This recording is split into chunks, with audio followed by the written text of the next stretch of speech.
తాతగారు. అవునమ్మా. అయ్యగారు, ఏమిటి రంగయ్య? మీకోసం రైతులు వచ్చారయ్యా. పదమ్మా వెళదాం. ఏం వీరయ్యా?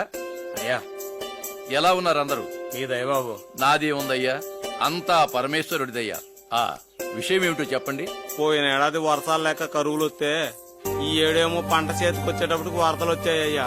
ప్రకృతి వైపరీత్యాలకు మనం ఏం చేస్తాం బుచ్చయ్య? మీకు కావలసిన ధాన్యాన్ని మన గాదెల నుంచి తీసుకెళ్ళండి. ధర్మం అందరికీ ఒక్కటే. నేనేం మీకు ఊరకనే ఇవ్వటం లేదు. వచ్చే సంవత్సరం వడ్డీతో సహా తీసుకుంటాను. సరేనా?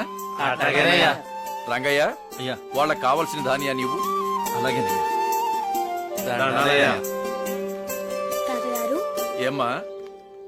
తాతగారు మనకి బోల్డంత ఆస్తుంది కదా, పాపం వాళ్ళకు ఊరికనే ఇచ్చేయచ్చు కదా. ఇవ్వచ్చు తల్లి. కాకపోతే పని చేసేవాడు కూడా సోమరిపోతులా తయారవుతాడు. సోమరితనం అనేది అత్యంత ప్రమాదకరమైన వ్యసనం. ఏ ఋతు ధర్మం ఆ ఋతులోనే ఉంటుందని మీరే చెప్పారు కదా తాతగారు. మరి వర్షాకాలంలో వర్షాలు ఎందుకు పడట్లేదు? కలి ప్రభావం తల్లి. ధర్మం గాడి తప్పింది, ఋతువులు క్రమం తప్పాయి.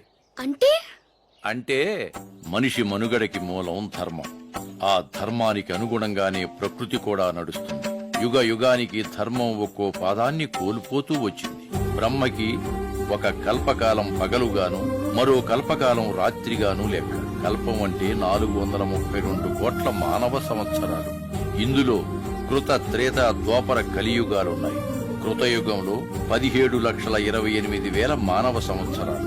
ఇందులో ధర్మం 4 పాదాలా నడిచింది. గాలిలో కాలుష్యం, మనుషుల్లో కల్మషం లేదు. మానవులు, దేవతలు కలిసే జీవించేవారట. సగటు మనిషి ఆయుష్ 1,00,000 సంవత్సరాలు. పొడవు 32 అడుగులు ఉండేవారట. తరువాతది త్రేతాయుగం, 12,96,000 సంవత్సరాలు. ఇందులో ధర్మం 3 పాదాలే నడిచింది. రావణాసురుడి రూపంలో చెడు పురుడు పోసుకుంది. దాంతో ధర్మానికి విఘాతం ఏర్పడింది. మనిషి ఆయుష్ 10,000 సంవత్సరాలకి, పొడవు 21 అడుగులకి తగ్గిపోయింది.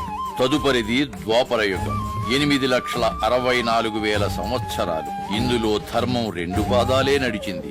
ఇందులో రాజ్యకాంక్ష, ఈర్ష్య, ద్వేషాలతో దాయాదులు, పోరు, యుద్ధాలు. ఈ యుగంలో మనిషి ఆయుష్ 1000 సంవత్సరాలకి, పొడవు 11 అడుగులకి పడిపోయింది. ఇక కలియుగం 4,32,000 సంవత్సరాలు. ఇందులో ధర్మానికి మిగిలింది 1 పాదమే. మనిషి అత్యంత నీచ స్థితికి దిగజారి తృప్తి అనేది లేకుండా బ్రతుకుతున్నాడు.